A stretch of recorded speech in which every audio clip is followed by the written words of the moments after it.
Travels in Calradia, an account of my journeys through the outer kingdoms and their hazards and lesser marvels, for the edification of wanderers whose purse does not match their curiosity, by Asios, son of Valikos, scribe of Vostrum. Introduction. This is the journal of Asios, son of Valikos, scribe of Vostrum. I am keeping it because, for the first time in my 22 years, I am on the verge of doing something that might interest a reader. For the last 2 years, nearly every day has been the same.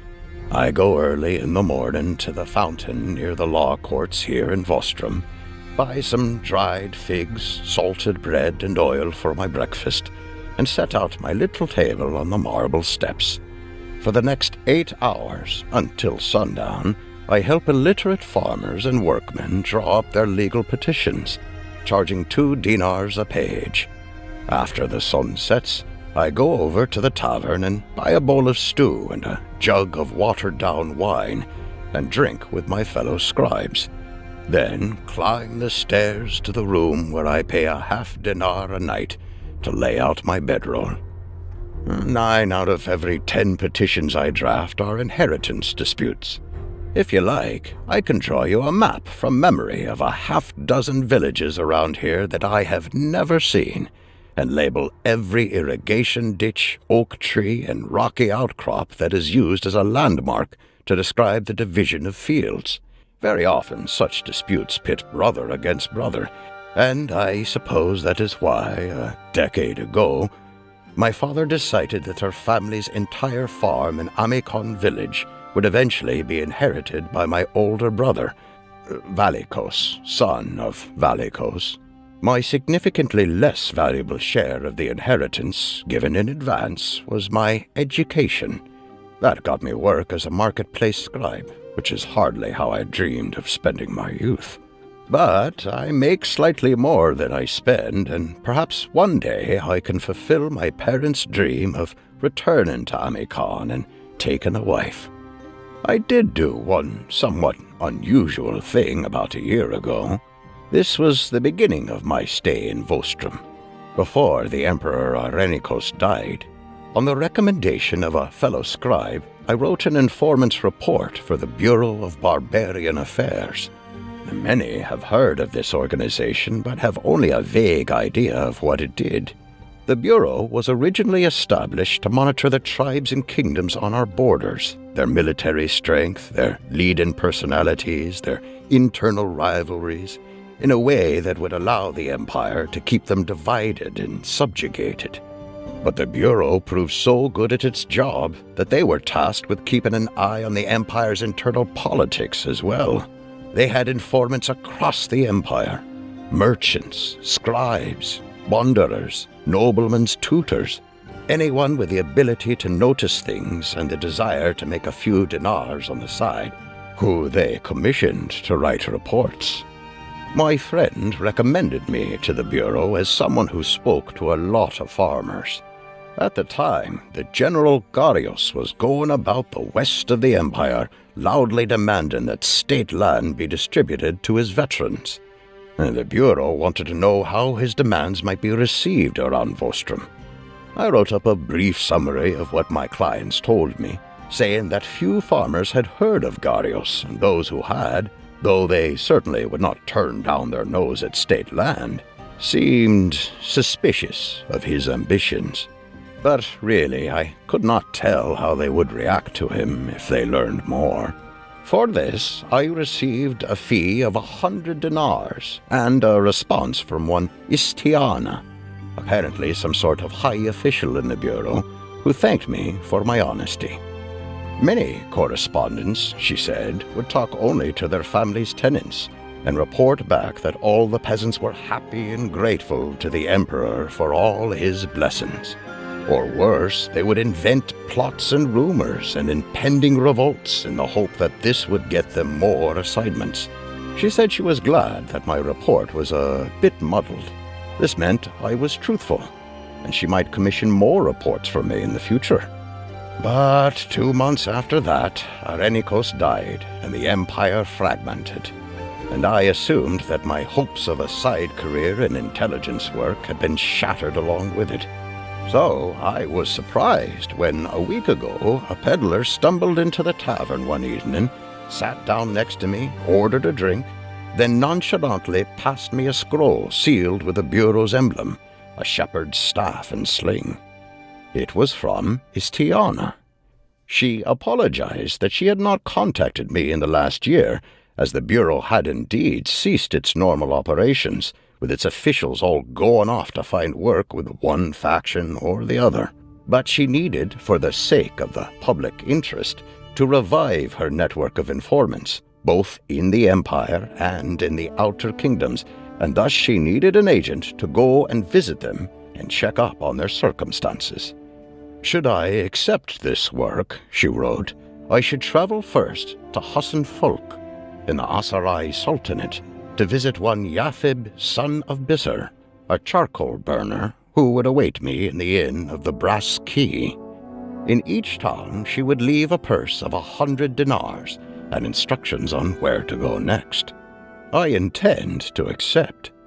I really have very little idea of her intentions, whether she backs Garios or Ragaya or Lukon or has her own schemes. But I suppose I feel that someone who likes me and who commends me on my honesty and who values my work at 100 dinars a report cannot be too evil. Travel is dangerous, but she assured me that she thinks I will be able to pass safely from realm to realm because I am good at being overlooked. I suppose I should put that skill to use. I shall keep this journal with me.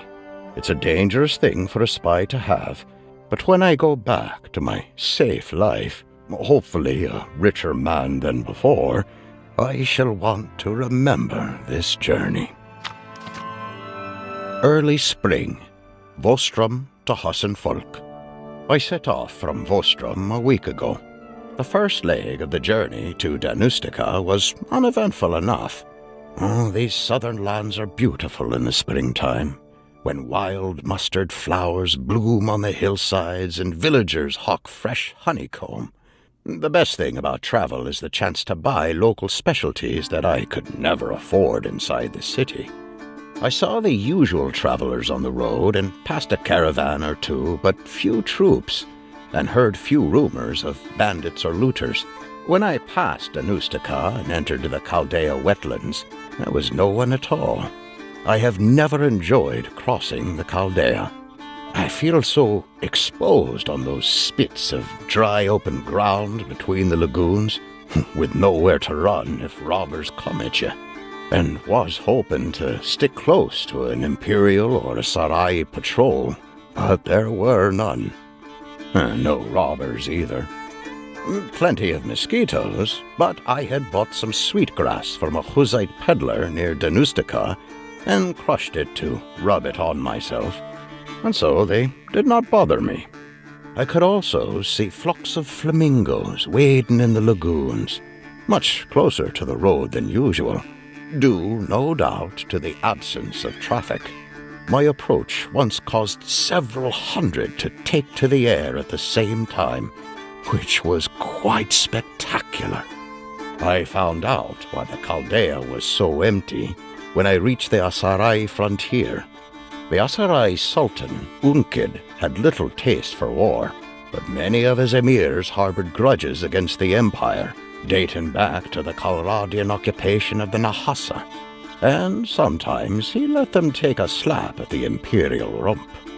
Anyway, the Asarai, they had raided Policia, and Ragaya's Imperials, led by the Archon Oros Mestrakaros, had hit back hard.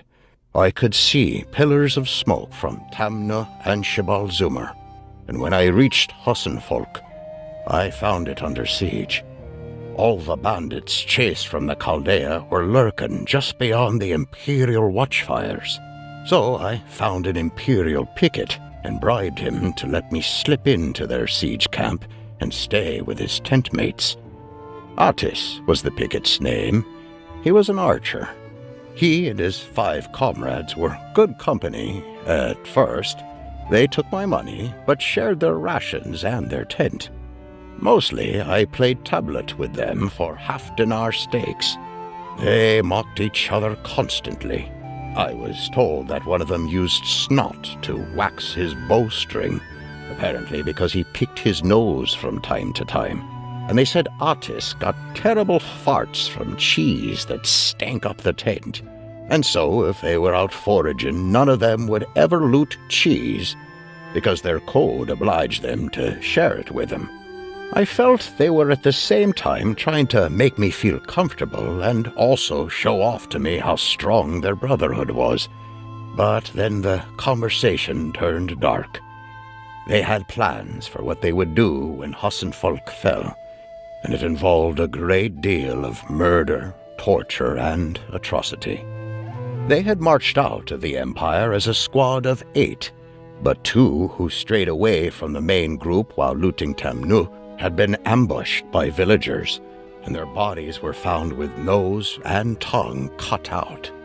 My 6 new friends, out of loyalty and love for their comrades, intended to make a group of entirely unrelated townspeople pay.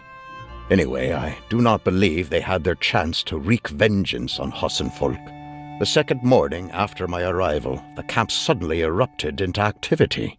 An Asarai relieving army had been sighted on the slopes above. It was big, and the Archon Oros decided to lift the siege. Otis and his companions packed up their gear and joined the muster. They told me to take care of myself. I waited a short while, and then, noticing that Hassenfolk had thrown open its gates so that the besieged could go out and gather food and fodder, I made a dash for the town.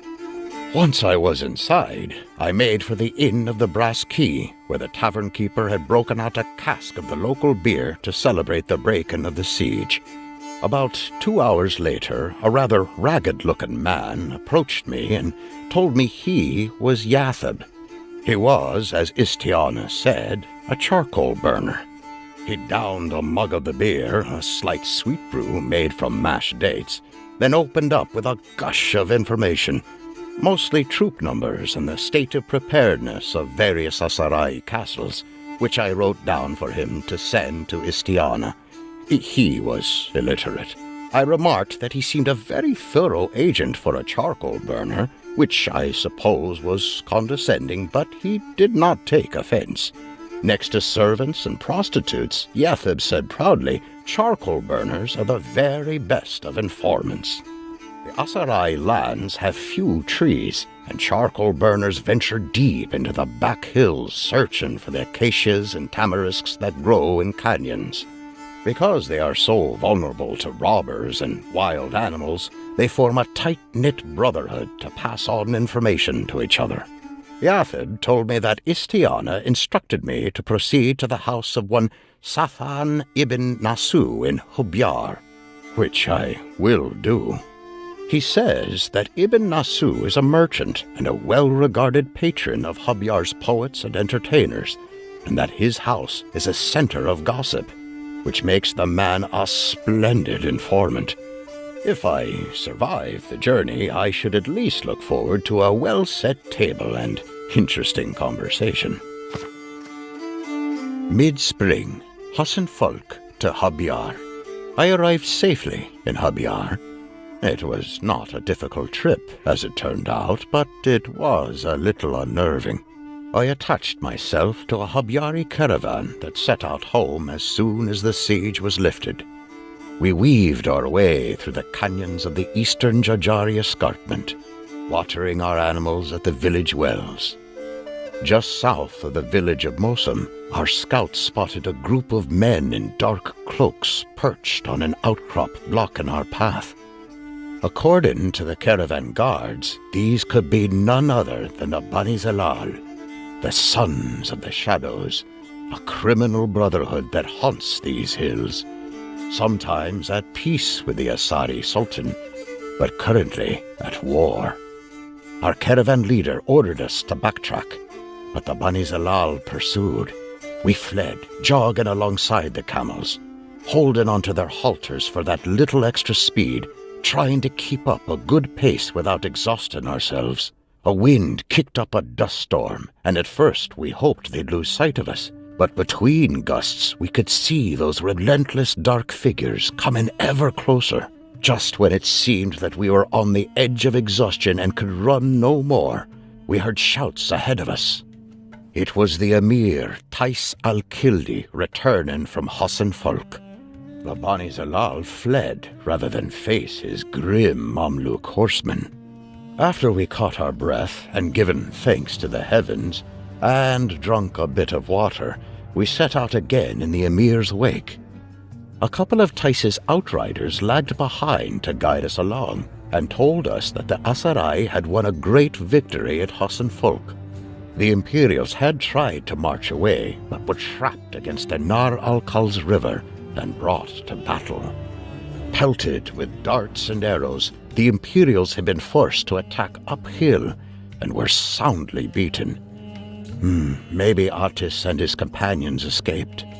Archers, who aren't likely to be in the main crush of troops, probably stand a better chance of surviving a defeat than most.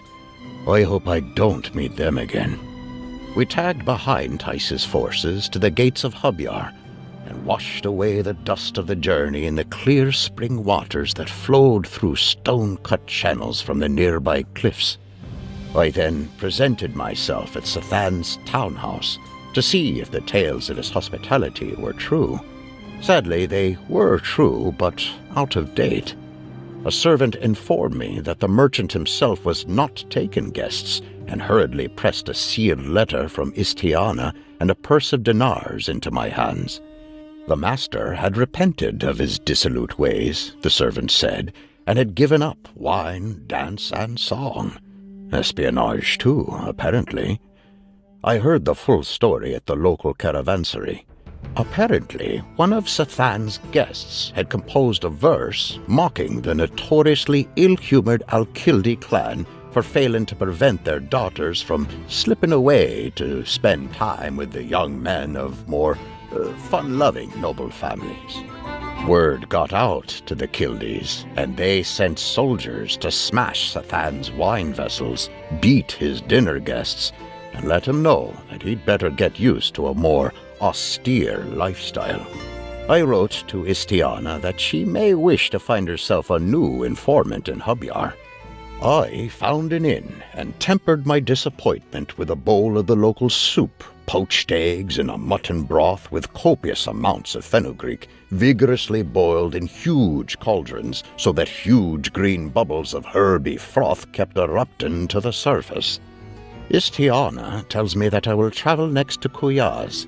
She says I will be hosted there by Las Al-Khani, a well-esteemed physician. He is a learned and intelligent man, though a poor host.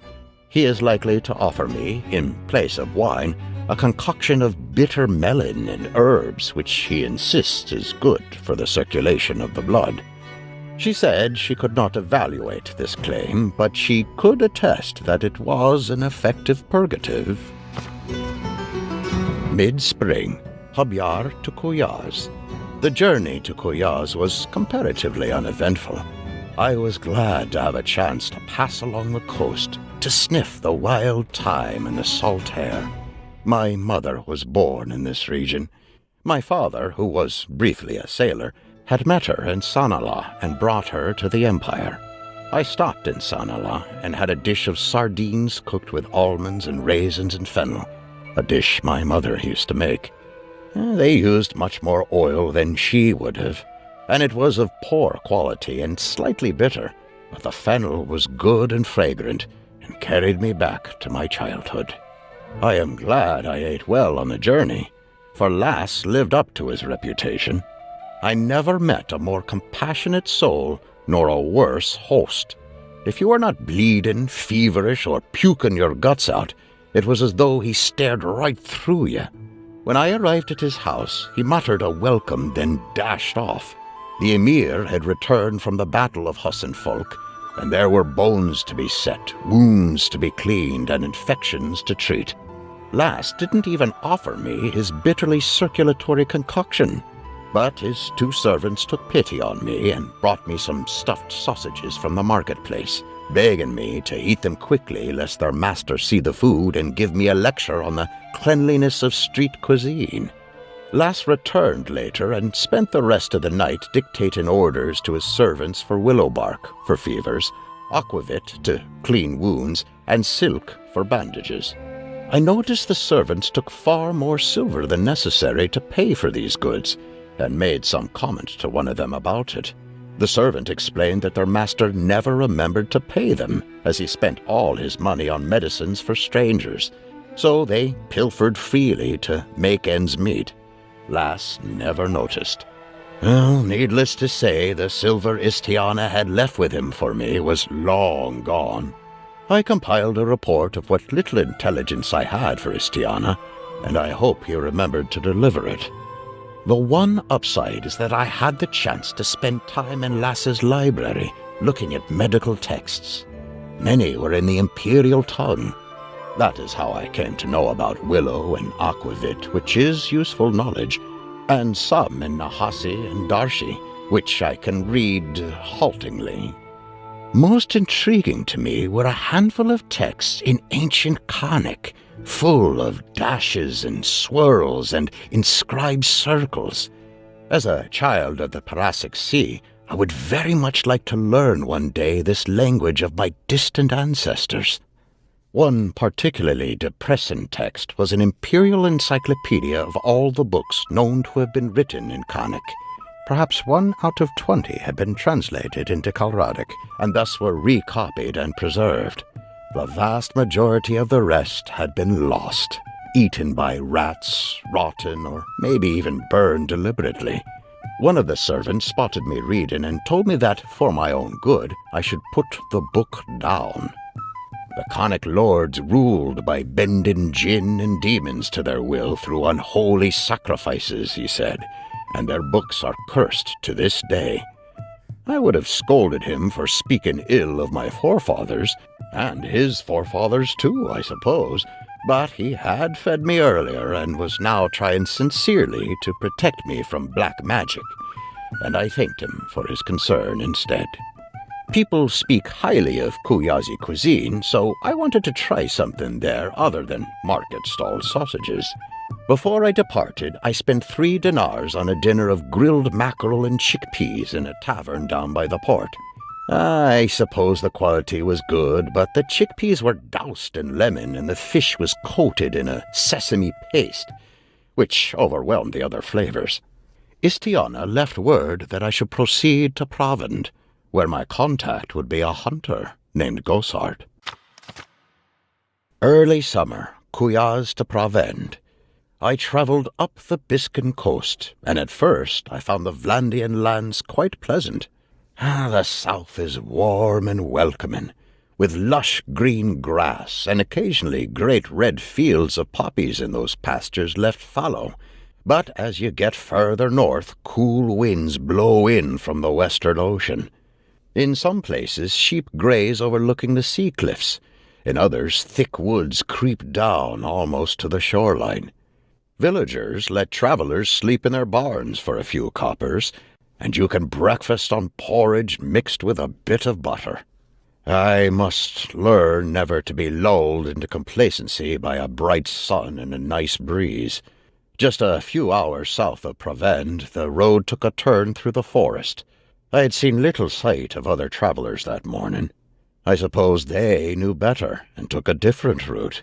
No sooner did I enter the shade of the trees than I started to make out the outlines of men resting in the darkness. They were dressed in cloaks and carried long bows. One of them lazily rose to his feet and barred my path. "Well, hello, little rabbit," he said to me. "You seem to have fallen into our trap. Now cooperate, and you can hop away unharmed. Make a fuss, and you'll wind up in the pot."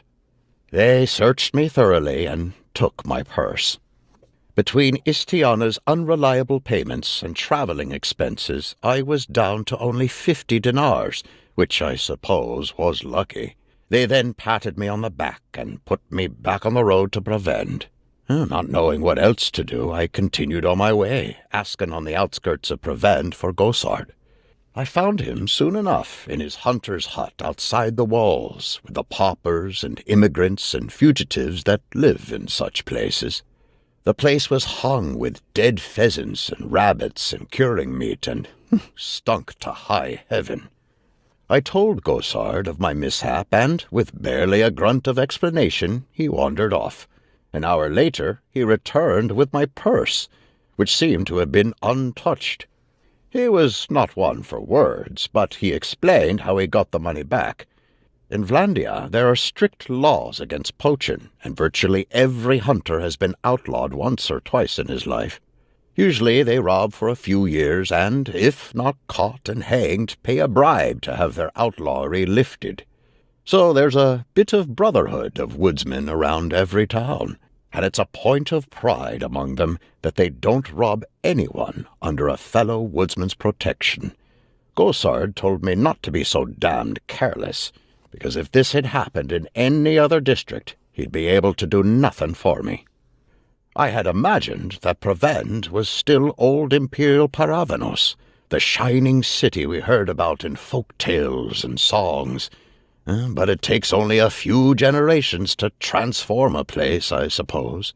You can still see the foundations of the old imperial walls, but atop the Vlandians have built battlements of timber.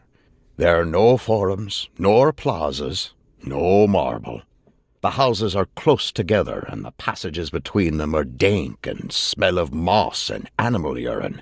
Still, the defences look to be in good repair. The towers well stocked with all manner of dart and stone-throwing engines. Gosard had 200 dinars for me, so Istiana still owes me 400. But, to be honest, I'm happy not carrying around much coin. Most of my silver is now sewn into a set of hunter's skins I bought from Gosard.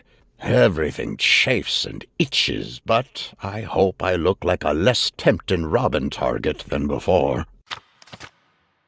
Summer solstice, Prevent to Revolt. I arrived in Revolt. The north has a wild reputation, but my trip was peaceful enough. I passed the Ox Pool on the day of the summer solstice, and from a high place you could see bonfires on the edges reflected in the waters, as though it was a ring of lights. Then I headed northwest into the Ebor Peninsula. I found Istiana's man Viduntar easily enough in a tavern in Revolt. We spent a few evenings chatting and playing Mu Torere, a popular game in the Northlands. I do not think it is Vlandian in origin, but games, they say, are like migrating birds. You see them on one side of the world, and then you see them on the other side, and no one can tell how it got there. I say evenings, but the sky stayed bright almost until midnight. As a southerner, I am not used to such things. The Vlandians make good soups, with lentils and peas and turnips all boiled together and flavored with pork fat, and they taste especially good in the cold mountains. Viduntar was a Nord. Nords are all over these lands. Sometimes they come as sea raiders, other times as traders, and Viduntar is a prospector. The mountains around here are rich in silver and other metals, and every summer after the snow melt, men trek into the steam beds to find promising-looking ores washed down into the valleys. The prospectors sell it to smelters and appraisers in the towns. Silver is usually mixed in with other metals, and the value of ores is hard to recognize, and Viduntar said the prospectors know they are shamelessly cheated. But at least you make a living without having to answer to a landlord, shopmaster, or jarl. Istiana had sent 400 dinars to Viduntar, which squared our accounts. But that just meant more coins I needed to carry on me, and I figured I would need to be very lucky to avoid getting robbed at least once more on the way home. Luckily, I found another way for my money to travel. Many of the fur traders and prospectors and fortune-seekers in Revolt have the same problem as I do, and there are numerous merchants who specialized in the transfer of funds. I found one from Danustica, which is near enough Vostrum, and asked around about him, and he had a good reputation, so I decided to take the risk. I gave him the 400 dinars, and he took a strip of parchment with various dashes and dots written on it as a form of code, then ripped it in two and handed me half. He'll send the other half to his partner in Vostrum with a caravan. Then, when I arrive home, I can find the partner and, if the torn edges match, collect my money. Istiana instructed me to head eastward along the southern shores of the Bay of Varcheg, and I'll cut inland into the Battanian lands towards Dunglanis and my ultimate destination, Shannon. Midsummer. Revolt to Dunglanis. I am now in Dunglanis. I left Revolt with a group of companions that I had met in the inn, as we thought we would be safer traveling in a group. I had heard rumors in Revolt that the Vlandians were planning war against Sturgia. The Vlandians blamed the Sturgian prince for sheltering sea raiders that had recently ravaged their coasts, and there are leftover grudges from the Battle of Pendraic, so the two realms never lack pretexts to go to war with each other. On the second night of our journey, when we had come down from the Ebor foothills into the salt spray meadows of the northern coast, we spotted the watchfires of the Vlandian army, and, across a wide glen, another set of campfires that could only be the Sturgians. The next morning, we watched from a hillside as the two armies moved into position. The Sturgians were almost all infantry, and lumbered directly at the Vlandians behind their huge circular shields. We saw the Vlandian knights line up, and, knowing their indomitable reputation, I assumed they would roll right into the Sturgian foot. But even the best riders are wary of disciplined spearmen, I suppose, and so they maneuvered here and there, trying to get the Sturgians to break up their shield wall, while the crossbowmen peppered the Sturgians with bolts. There were only a handful of Sturgian-mounted druzhina present, and mostly they were held in reserve. But after nearly an hour of feints and counter-feints, they dashed out from behind the Sturgian left flank to engage and delay a group of knights so that the foot troops could bring them to battle. It was a risky maneuver, as a gap did then open up in the Sturgian line, and the Vlandian foot came pouring down the hills to attack the Sturgian right. For all the complex maneuvering, everything came down to two big clumps of men hammering at each other. And I suppose whichever side won on one flank first would be able to reinforce the other flank and win the battle. A lot of generalship, I imagine, is knowing how to win quickly where you are strong and to lose slowly where you are weak. We did not stay to find out who won. One of my companions was Fiogrin, a bard who said he had watched a number of battles, as the Battanians will pay highly for eyewitness accounts of fighting set to song. By all means, he said, watch the beginnings, when the armies are drawn up in their battle lines with everyone's armor clean and shining, and you can identify every lord present by his banner. But don't stay for the end, when everyone is running this way and that, bloodied and maddened and slashing at anything that moves, and the looters are moving down from the hills to defile the slain. That, he said, you can improvise. So we returned to our journey. From here we turned southwest, climbing the long rocky slopes of the Uchalian Plateau, the last refuge of the Battanians. Fiogrin was very talkative on the journey. To me, the Battanian landscape is all rocks and grass and oak groves and heather, but to a bard it is a tapestry of stories, particularly fanciful explanations of place names. Over there is the village of Diantogmile, which sounds a bit like the Battanian words for slippery and stoat. Clearly, that was where old King Mon had pursued one of the Emperor's magicians, who transformed himself into a stoat to escape. Needless to say, there is no record of an emperor who employed magicians. Over here is where the hero Kalain, gripped by battle madness, bit his shield before fighting an enemy, and spit out the rim and formed that clump of rocks. Basquiat, shield, snack. As we crested the ridge and entered the Uchalian plateau itself, the land dropped away a little bit, and we found ourselves in a great grove of ancient yew trees, twisted and dark.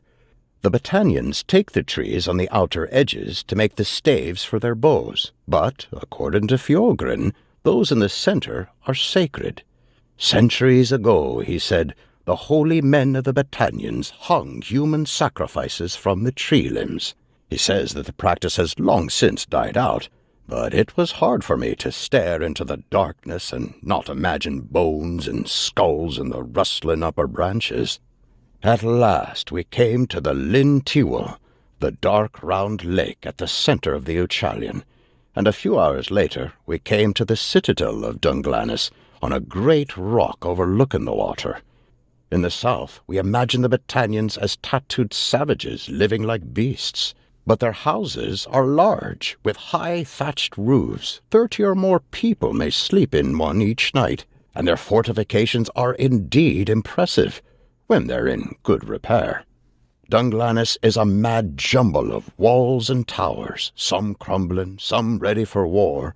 It looks as though some parts of the city have been fortified against others, and indeed the townspeople told me that the Battanians' high kings have vied for thousands of years to rule this sacred spot, and sometimes 2 or 3 high kings ruled from different parts of the town and fought each other. Feuds may also explain the Battanian chieftains' predilection for walling themselves up in huge circular stone towers with few windows. I will stay a day or 2 in Dunglanis to give the blisters on my feet a chance to heal. I also made the most of Battanian hospitality. It used to be that innkeepers were required to feed everyone who stepped through their door, money or no, but there are now too many people from other lands crisscrossing the Uchalian who might take advantage, and they cannot honor that law to the letter. But they still put out huge cauldrons every night filled with stews and porridges, and a soured thickened milk similar to the Hussites' yogurts, and for the price of your room you can eat your fill. Midsummer, the eastern shores of Lyn Tiwel. I am now in Shannon. I joined a group of villagers taking their wares, mostly silks, along the southern shore of the Lyn Tiwel. I did not know that the Battanians cultivated silk, but apparently one of their chieftains stole some silkworms from the imperial lands some years ago, and managed to get them to thrive in the cool hills. My companions told me that Battanians associate Shannon in their songs and legends with madness and tragedy. On the outskirts of town we saw a holy man down by the lake water, dressed in rags and covered in tattoos. The travelers said that he drinks nothing but water from the sacred lake, which allows him to speak with ancestors who have passed into the other world. Such holy men are allowed to wander freely through the land, even into the great halls of chieftains, whom they frequently berate for violating this ancient taboo or that. But although Caladog has more to rebuke about him than any high king in memory, they do not trouble him. He goes down to the water and speaks at length with them, convincing them of his great mission to reclaim Calradia for the Battanians, as though he were the second coming of King Mon himself. Istiania's agent in Shannon, Tassail, is one of the few Battanians not under Caladog's spell. She was the niece of old King Eril, who gave Caladog his daughter in marriage when the latter was just a young warrior, an orphan of no account, and for his generosity was murdered. According to Tassail, anyway. Her parents had opposed Caladog's rise and were executed, and those family members who survived were driven into exile. But the usurper, who bestows punishment and mercy according to his whim, chose to spare her. By all accounts, Caladog is a clever and calculating man. He chooses deliberately to act arbitrarily and impulsively, as though he were born to kingship, and never doubts his own authority, as far as possible from the man he truly is, someone who needed to plot his every move to the top. Anyway, Tassail has been left to live by herself in one of those dark round towers, cluttered with her family's belongings. While I was there, she went frequently to the woods to hunt, but I suspect the stipend that Istiana pays her is her only source of income. I made my bed near what I thought was a refuse pile, but turned out on closer examination to be a heap of skulls. She told me proudly that this was her family's collection of trophies, collected over hundreds of years of battles and duels. Every skull had a story, she said, and she proceeded to tell me many of them. This one a cataphract, slain by an uncle at the Battle of Pendraic. This one a chieftain of the Fenderngill, slain by a distant ancestor for his insolent tongue. She would rebel openly against Caladog, she said, except that if she lost her own life, who would take care of her skulls? And who would remember the deeds behind each one? Midsummer, the Northern Empire. I have left the Battanian lands and am back in the Empire, for a little while anyway. I descended from the Uchalian Plateau down one of the steep glens that run down its eastern side. The road runs through some of the most ancient woods in the Battanian lands, twisted oaks covered with moss that, thanks to the shadows of the high cliffs, are kept in darkness for most of the day. When I emerged back into the sun, it was as though I had awoken from a dream. After a few hours of marching through the meadows, I spotted the great octagonal keep of Epicrotea in the distance. I had been here as a child, and the town was almost as impressive as I remembered it. The gate, the basilica, the obelisk towering over a clean and orderly marketplace. The Argyros family, which holds the archonship of the town, takes its responsibility to guard the northern borders seriously, and part of their task is to maintain their town in such a way that a foreigner's first glimpse of imperial power is suitably overawing. I found Istiana's agent Salian easily enough in the tavern where he said he'd be waiting. He was there with his constant companion Skjorin, a Nord. Skjorin was a former member of the Shield Brotherhood, a band of Nord mercenaries famous for their discipline. Salian, for his part, had fought with the Lost Legion, a band of former imperial soldiers who, feeling betrayed by the leadership of the Emperor Neretzes, abandoned the army to fight for silver. Salian and Skjorin met, if you can call it that, on a battlefield, where their respective mercenary companies had fought for opposite sides, and both had been badly wounded. They helped each other stagger to safety in a peasant's barn, and after a month's convalescence decided they never wished to be parted. The Shield brothers would not admit a legionary, nor the Legion admit a brother, so they found their way to Epicrotea and accepted work as enforcers for the local gang leader. They were not cruel men, and seemed to see the breaking of debtors' legs as an unpleasant task of last resort, rather than a perk of the job. But, as Salian said, any man who owns no land must make himself useful to someone else. His great regret, he said, was that military orders like the Legion or the Shield Brothers preserve the memory of comrades in arms in songs and epics, while no one will ever remember two petty enforcers of a petty gang lord, no matter how deep their friendship might be.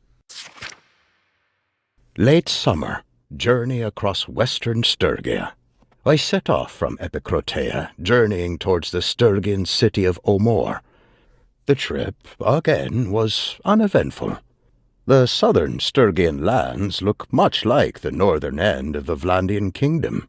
Omor's fortifications were nearly as impressive as those of Epicrotea, and its buildings, though mostly wood, were lofty like tall peaked roofs.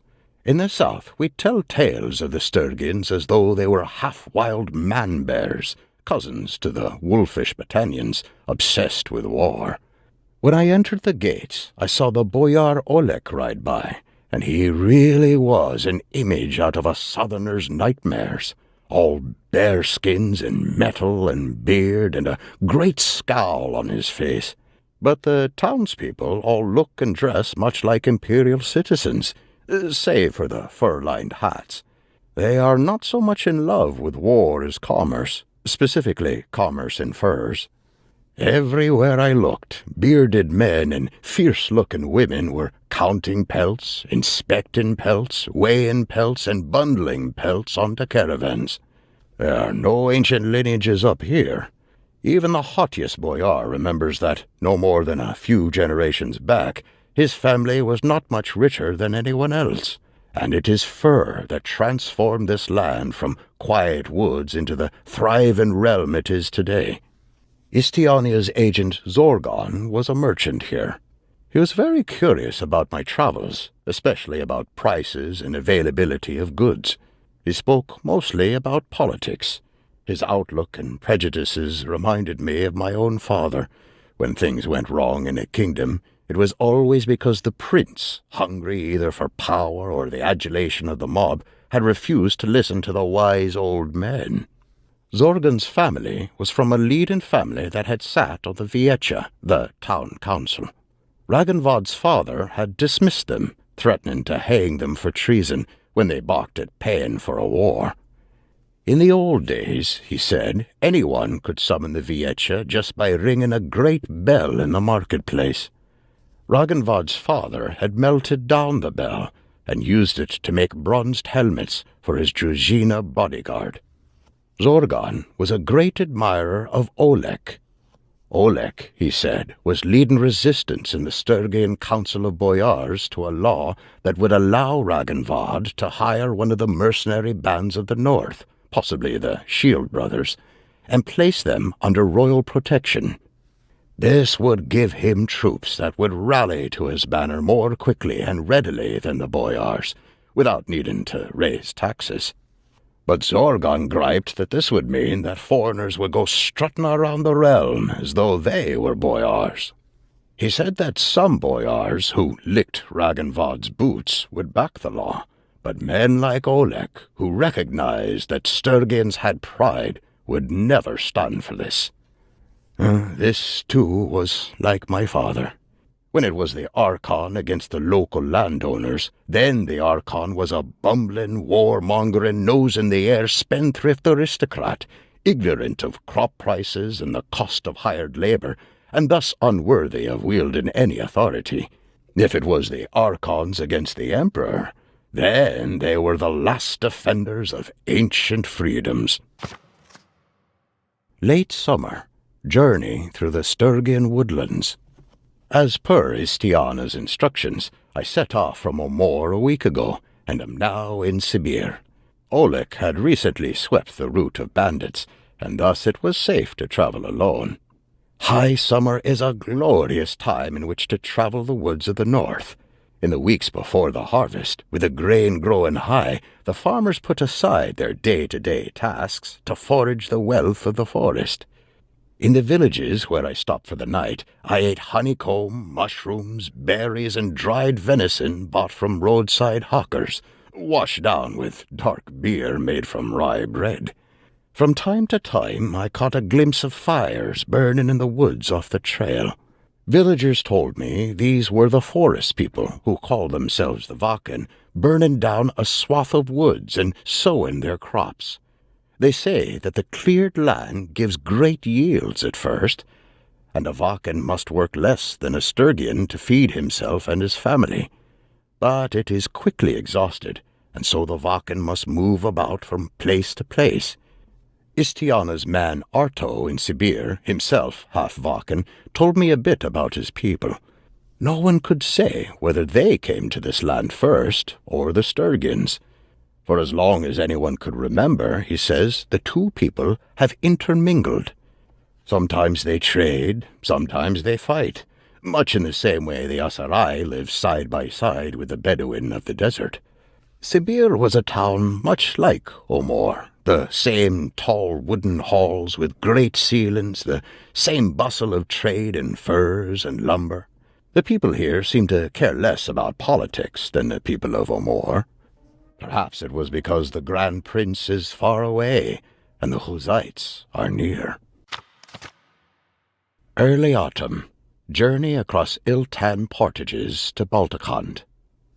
I am now in the Hussite lands. I left Sibir and passed beneath the fortress of Tial, high on the slopes of Mount Iltan.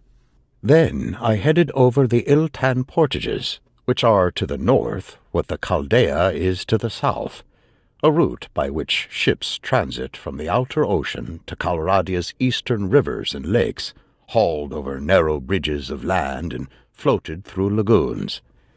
I saw several Sturgian longboats being pulled toward the Karakhaz River by teams of laborers.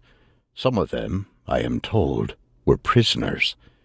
Others must have been among the most desperate souls in the north, for the work looked murderously hard. The baked clay of the portage routes had been ground to a fine powder by the passage of the ships, and it billowed into the air every time a new crew passed, coating everyone and everything. The Hussite Noyons were out patrolling, for the trade across the portages is vital to the income of their empire. They also treasure the horses of Tial, bigger than their own steppe ponies, and almost as hardy, and encourage their import. So I made a relatively safe trip to Baltakand. The town lies in the rocky foothills on the edges of the Hussite domain. Beyond, I believe, lies only steppe land. The people of Baltakand speak the same language as the Hussites, but, I was told, abandoned their nomadic ways many centuries ago. The Hussites, for their part, are still nomads at heart, despite ruling these lands for 2 generations. Everywhere in the city I could see the circular tents of the Hussite overlords, which are called gers. There were gers outside the walls, gers inside the walls, and the biggest ger of all on the top of the citadel, like a great dome. People told me that the Hussites wished to show that they had not gone soft like town dwellers, and were still ready to take to the saddle at a moment's notice. Istiana's agent in Baltakand was a Gandios, the former cataphract. I hesitate to speak ill of a man who hosted me, and indeed he was a decent host, but I feel obliged to tell Istiana that I thought he was unreliable, filled with anger. He drank a great deal, and since he insisted on imported imperial wine, rather than the fermented milk that is the common drink of these parts, he must have been spending some dozen dinars a week. He told me of how he was expelled from the imperial service. It was a muddled account, but it seemed to me that a Gandios was sent to parley with some Battanian chieftain to negotiate an end to a border feud. And, seeing as this chieftain had treacherously slain some of his comrades in the past, a Gandios ambushed and killed him in turn. The senator was ready to hand a Gandios over to the Battanians to be flayed alive as the price of peace, but a Gandios was warned by sympathizers and fled into exile. That was some years ago, and he has since gone to seed. Apart from what Istiana pays him, I think he makes his living fighting at the arena on the off days, where the merchants throw him a few dinars to be trounced by the local Hussite champions, so they can sell watered-down drinks to an undiscriminating morning audience. I doubt he is in shape to participate in any actual tournaments, and he did not mention them. It was unpleasant sitting with him, drinking his expensive wine, knowing that my agreement with Istiana obliged me to file a report that would probably ensure that he would never again be able to afford it, and that if he knew what I would write, his kindness would turn to rage. Early autumn, Baltakand to Odach.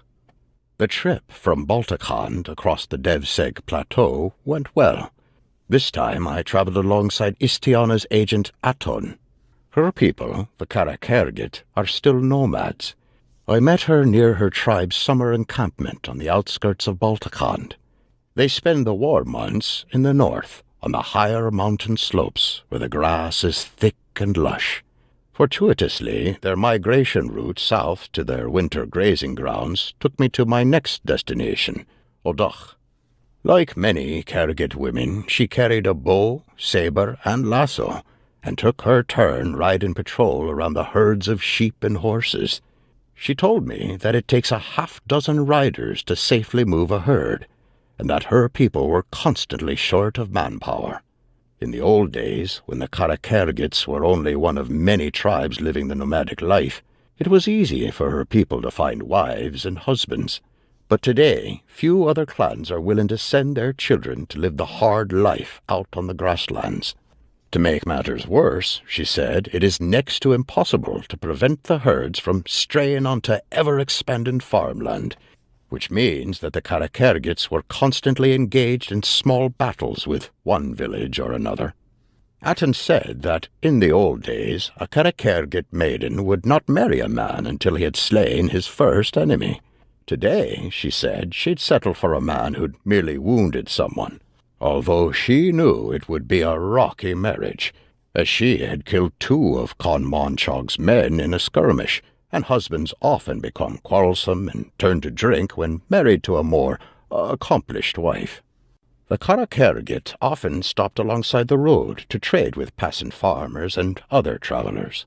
The further south we went, I noticed the nomads had more and more difficulty speaking with travelers in their own language, and the more they were forced to rely upon an argot, the trade language of the steppes, a mixture of simple Huzite, Imperial, and Darshi words mixed with expansive hand gestures. The Devseg Plateau is a jumble of people, waves upon waves coming in from the great grasslands to the east before breaking on these shores. Some were fleeing enemies and found refuge in the high mountain valleys. Others were seeking some stability and chose to live in the well-watered lowlands, paying whatever tribute they needed to Khan, Emperor, or Padishah to be left in peace. The only complaint I had about the trip were the meals. I have never eaten so much meat. In Vostrom, we relish the food sold by Huzite street vendors, those chunks of mutton cooked over open coals, or those bits of very salty eggplant soaked in mustard oil. But it's one thing to eat fatty mutton as a splurge, and another thing to eat it day in and day out. The eggplant is a Darshi dish, apparently.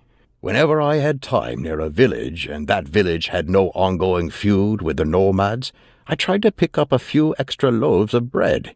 There was nothing to dip it in except fat rendered from a sheep's tail. Finally, I managed to buy some sort of syrup made from pomegranates, which was better, but still I would have killed for a vial of cheap imperial olive oil. At the end of our journey, we celebrated with melons bought from some farmers from the Kohirohini foothills. They were delicious, and I wish I had known they were available when we set out. Atun was good company. I asked her why the Karakergit did not abandon the steppe life and pledge fealty to Khan Monchog, who was always in need of warriors, and would honor them and grant them lands of their own, so they didn't need to fight their way across the Devseg every year to use their traditional pastures. She gestured up at the blue sky above us where an eagle was circling. Should he burrow like a rabbit? She asked. This was what they thought about farming. The Karakergit's pride makes them insufferable to the other Huzite clans. Many a proud Noyan has returned from Monchog's wars on a great imperial warhorse with gilded barding and wagons laden high with loot, only to see a skin-clad Karakergit on a scruffy pony looking at him with pity and disappointment. Early autumn. Odach to Likaron. I am writing from Likaron. I left Atun's tribe near the gates of Odach and joined an imperial caravan heading westward. It is good to be back in my homeland. When we first caught sight of the waters of Lake Tanaiasis, my heart leapt, and when I saw my first faded double-eagled banner on top of a ramshackle watchtower, I felt like weeping and kissing the ground. It was harvesting season, and the fields were full of farmers gathering in the grain, and on the hillsides they had begun the picking of grapes for wine. We spent a week travelling westward, and in every village I gorged myself. Honey cheese flat cakes for breakfast, figs for lunch, and sausages with barley malt for dinner. At last we caught sight of the Ornian Rock and Lycaron. I had never imagined that fortress town with its towers and its sharp crags above and the vultures circling overhead could ever look welcoming, but somehow it did. Istiana's agent there, the Dr. Takteos, was a very considerate host, but clearly short of money. He talked a bit about his woes. Even the most skilled physician fails to cure many of his patients, he said, and one of the town's patriarchs had died under his knife a year or so back. The patient's bereaved relatives, helped by Takteos's jealous competitors, set about attacking the doctor's reputation, and he did not have the energy to defend himself. Instead of treating those who can afford to pay a doctor's usual fees, Takteos said he wanders from village to village. The poor cannot pay much, but being used to having their ailments ignored by the learned, are grateful for what they get. During my stay in Lycaron, the town was abuzz with preparations for war. Ragaya's forces had recovered somewhat from their defeat at Hussenfolk, and her ally Faron was preparing a new force to go out and do battle with Garius's troops. Takteos watched them sadly. He liked Ragaya personally, he said, but he did not expect that the empire could ever be made whole again. There had been too many civil wars. It was if, he said, two old friends had quarreled and said cruel things to each other that could never be unsaid. It was time for the empire to be replaced by a younger, uncorrupted people, with fewer bad memories and festering wounds. I would hardly call a people such as the Battanians or the Asarai young, let alone uncorrupted, but I did not contradict him there. I related to him Istiana's philosophy, that any kingdom that replaced the Calradians would make the same mistakes, and it was better to have an old empire whose crimes of conquest were in the past than a new empire whose crimes of conquest were in the future. Takteos disagreed. He brought babies into the world, he said, knowing that they would suffer, that many would turn to evil and few to good, and yet the knowledge that each would experience the world with fresh eyes and hopes gave him joy. Some people find it sad that dynasties rise and fall in a never-ending cycle, and that peace always gives way to discord and discord to bloodshed. But Takteos said he would have it no other way. I have heard these sentiments expressed by warriors who fear that long-lasting peace will deny them the chance to do great deeds, but it was strange to hear it from a man of medicine. Late autumn, Lycaron to Vostrum. I am writing this from my room in Vostrum, several weeks later than I expected to, and with far fewer dinars in my pocket. Since the Biscan coast, I had been wary of places bandits might hide, especially groups of standing trees near the road. I became careless in the open country south of Lycaron. I was walking alone on scrubby plains, drifting in my own thoughts. I could see for miles in every direction and thought myself safe. Suddenly I was surrounded by a group of rough men who knocked me to the ground, knelt on my back, and trussed me up. They had been hidden on a shallow dip in the land which they had learned from experience was invisible to passing travellers. They dragged me back to their camp and left me for a while. Then eventually their leader, a savage-looking fellow named Radagos, came up to me to introduce himself. He was chatty, almost as though he was a sort of marriage matchmaker approaching an anxious client. He said it was time to discuss my ransom. Think of this discussion, he said, as if you were playing that game of dice they play in soldiers' camps, where you roll and roll and roll as high as you can without ever rolling over 21. Name a person who might pay your ransom and come up with a sum of dinars. If the number is too high, your ransomer will not be able to pay it, and you will die. If that number is too low, then as soon as you become a burden to us, you will die. But if you value your life cleverly, you will live." I told him that my aunt, Istiana, owed me 500 dinars, which was probably much more than my father could raise on short notice. Plus, my father would probably try to bargain with Radagos, which defeated the purpose of the bandits' dice game, and I think would have been dangerous. As for finding Istiana, I suggested he send word to Salion and Skiorin in Epicrotea, who seemed the most reliable of her agents. I asked how he would send such a message. He told me that there was a vast network of letters crossing Calradia from one hand to the other, and for every bird flying overhead from western shore to northern wood to eastern lake, there was a letter passing underneath. If you knew what you were doing, you could send whatever you wanted, as long as it wasn't worth more than a poor man's reputation.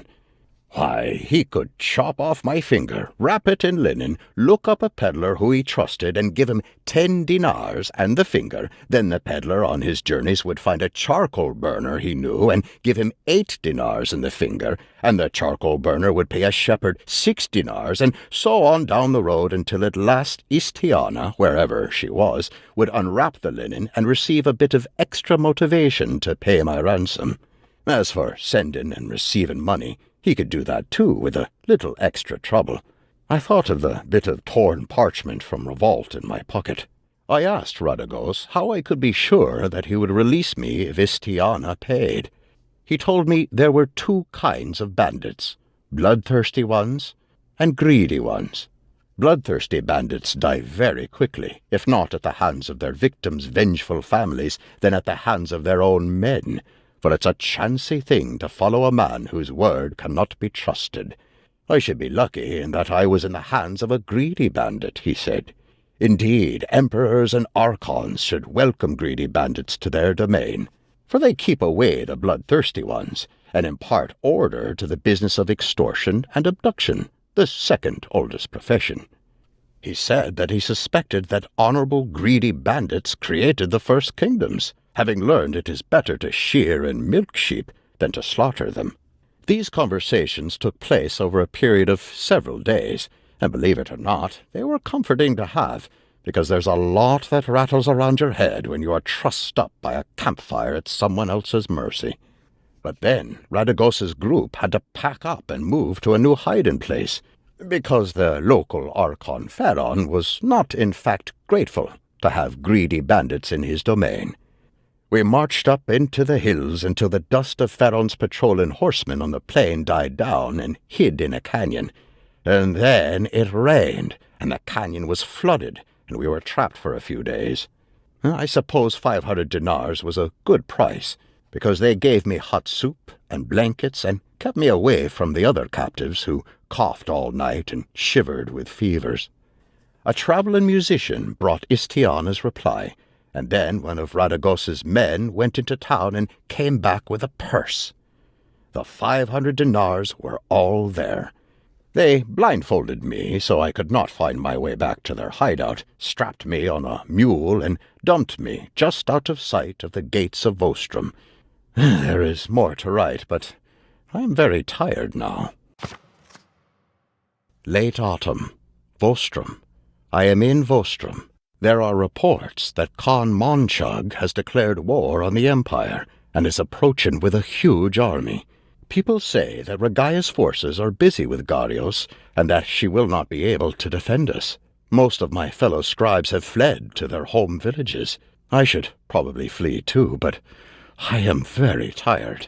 I had exactly 1 day between my release and the start of the panic, and I was very lucky to have it.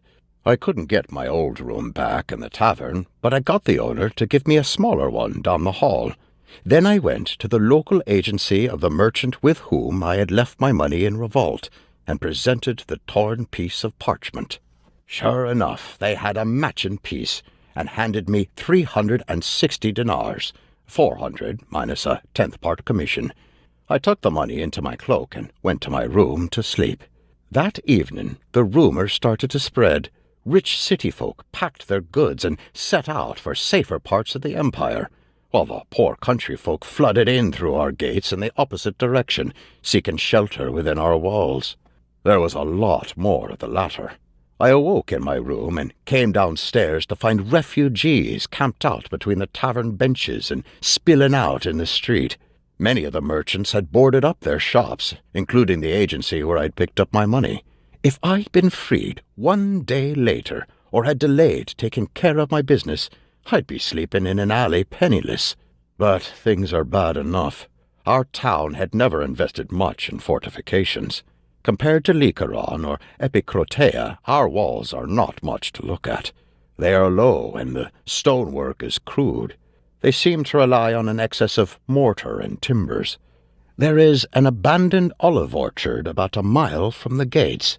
I think the trees must have died of some disease. I've buried all my wealth there, such as it is. I spent only a few minutes burying it, and the better part of an hour trying to conceal any diggings. I kept looking at it from different angles, going back, piling on new dirt, not being satisfied, doing it again. Oh, I hope no one was watching me. I am not thinking straight. Late autumn, Vostrum, end. The siege of Vostrum is over. It was terrible, but at least it was short. The fortifications proved to be as flimsy as I had feared. The Hussites appeared outside our walls 2 days before the autumn equinox. On the day of the equinox, they attacked. The first I heard was our local Bannerlord, Noseless Ungaron, shouting for all men to run to the walls to help defend, and swearing to cut down any coward where they stood. So I ran there and grabbed a chunk of rubble, imagining that I could heave it down onto Hussite heads. But when I reached the battlements, they were already strewn with our dead, and arrows were flying thick and fast. I peeked over the walls. I guess I had imagined that the Hussites would be standing in a big mass waiting to have their brains dashed out by my rock. But they were spread out and moving, and I realized that I had precious little chance of hitting any of them. Meanwhile, ladders were going up, and our guards were starting to break and run. So I heaved my rock over and joined the general flight back to our keep. I got through the streets, along with hundreds of others, and past the marketplace.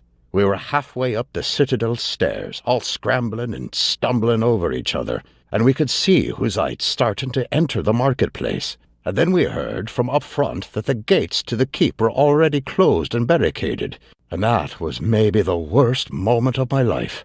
But the Hussites were kept at bay by arrows from the keep, and many of us managed to scramble off the stairs and disappear into the side alleys. I spent that night in a cellar under the tavern, huddled with a dozen or so other survivors of the battle, and in the morning one of the tavern maids told us that our Archon Turiados had surrendered.